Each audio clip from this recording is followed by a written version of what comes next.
La bienvenida ahora a Raúl de la Torre. ¿Cómo estás, Rulo? ¿Qué tal? Buen día. ¿Cómo estamos?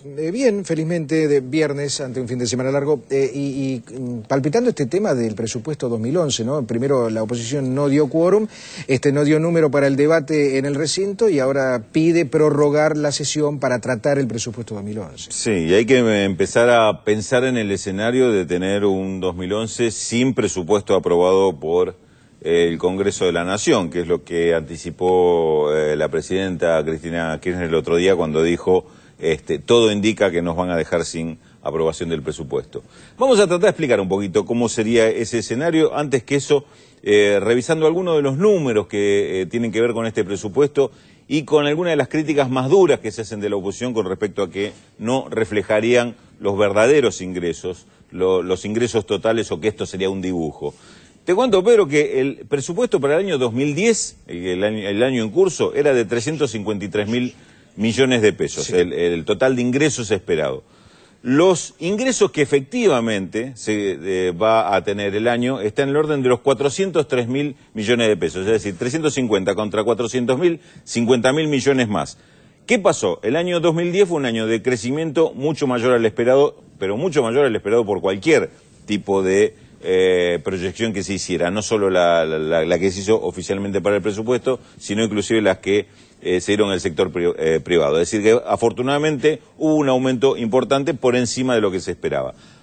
Para este presupuesto 2011 que se discute ahora, sí, el proyecto oficial prevé ingresos totales por 492.000 millones de pesos, es decir, está dando 90.000 millones de pesos más con respecto a este año, es decir, no está dando una proyección tan baja en cuanto al crecimiento. Estamos hablando de casi un 25%, que pasamos de 400.000 a 500.000 millones. Es decir, esto es lo que está cuestionado por la oposición, porque dicen que este es muy bajo, que está dibujado, que no refleja la realidad. Ojalá no refleje la realidad y los ingresos sean superiores, pero un criterio de prudencia te indica que, bueno, si esperás un aumento, des un aumento, no todo lo que esperarías en la mejor hipótesis, sino ser prudente, porque vas a tratar de presupuestar los gastos en función de esos ingresos. Es decir, que no es un ingreso tan bajo como se plantea, sino que parece bastante razonable esperar que la recaudación total, estamos hablando de recaudación total, pues esto incluye coparticipación, es decir, no todo este dinero está a disposición de la Administración Nacional, esté en el orden de los 492.000 millones de pesos, que está dando un superávit financiero de 1.590 millones de pesos, es un superávit muy chiquito. Te hago una aclaración. A veces se habla de superávit primario, sí, resultado primario. Sí. Aclaremos esto, y le viene bien a algún amigo que le gusta tener datos para las discusiones de fin de semana, de economía, que siempre nos toma datos. Sí. Eso del resultado primario es un invento del Fondo Monetario Internacional para decir, a ver cuánto logran antes de pagar deuda, cosa que, a ver, del resto cuánto me llevo para la deuda. Sí. Es decir, Argentina no, Argentina hace presupuesto sobre el total, la deuda es una de las partidas del presupuesto, y no hay resultado primario y resultado financiero. Hay un resultado financiero que es el resultado final, incluido lo que contempla para la deuda. Todo hace suponer que no va a haber debate para el presupuesto 2011, pero te quiero hacer una pregunta. ¿Cómo sería el escenario en el 2011 con el presupuesto del 2010? Bueno, en principio, lo que establece el artículo 27 de la Ley de Administración Financiera, que es lo que tendría que regir a falta de una ley de presupuesto para el año, es que el gobierno deberá respetar la proporcionalidad de gastos que utilizó en el presupuesto anterior por funciones y finalidades. Y ahora te traduzco qué quiere decir toda esta fórmula. Quiere decir que de los grandes rubros que componen el presupuesto, que son 5, lo que se gastó como proporción en el año 2010 se tiene que repetir como proporción en el año 2011. ¿Cuáles son estos 5 rubros?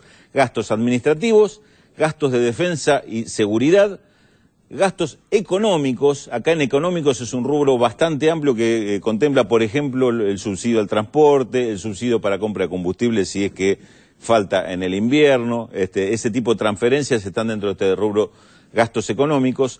Gastos sociales, que es la partida más importante en cuanto a la política de gobierno, porque incluye educación, salud, gastos previsionales, es decir, pago a jubilados y demás.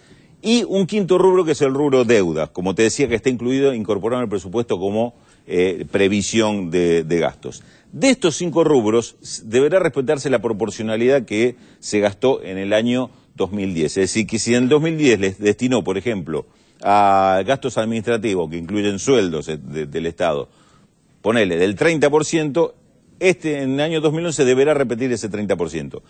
¿Qué hace adentro de ese 30%? ¿Cómo reparte el gobierno? Bueno, el Congreso se corrió, dijo, nosotros de esto no vamos a opinar, entonces le dejó plena discrecionalidad al Poder Ejecutivo. Es decir, lo mismo que cuestionaban la discrecionalidad del gobierno, es lo que está habilitando esta práctica que está haciendo la oposición. Dice, nosotros no votamos el presupuesto, con lo cual le dejamos las manos libres al gobierno en que esto haga lo que le parezca hacer, lo que le parezca mejor hacer. Eso sí, cada partida va a tener que salir por decreto.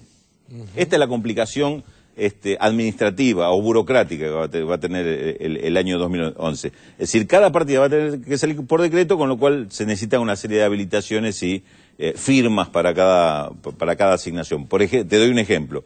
Obra pública. Si se establece un determinado porcentaje que va para obra pública, no es lo mismo el gasto en obra pública este año que el del año pasado, porque son distintas etapas, aunque sea la misma obra. Es decir, que cada gasto de obra pública, cada asignación, va a tener que ser autorizada por decreto. Pero el Congreso de este tema se ha corrido y no va a opinar al respecto. Con lo cual me parece que es un costado más, una cara más del absurdo de esta postura que ha tomado la oposición en el Congreso, ¿no? Gracias, Rulo. El comentario de Raúl de la Torre.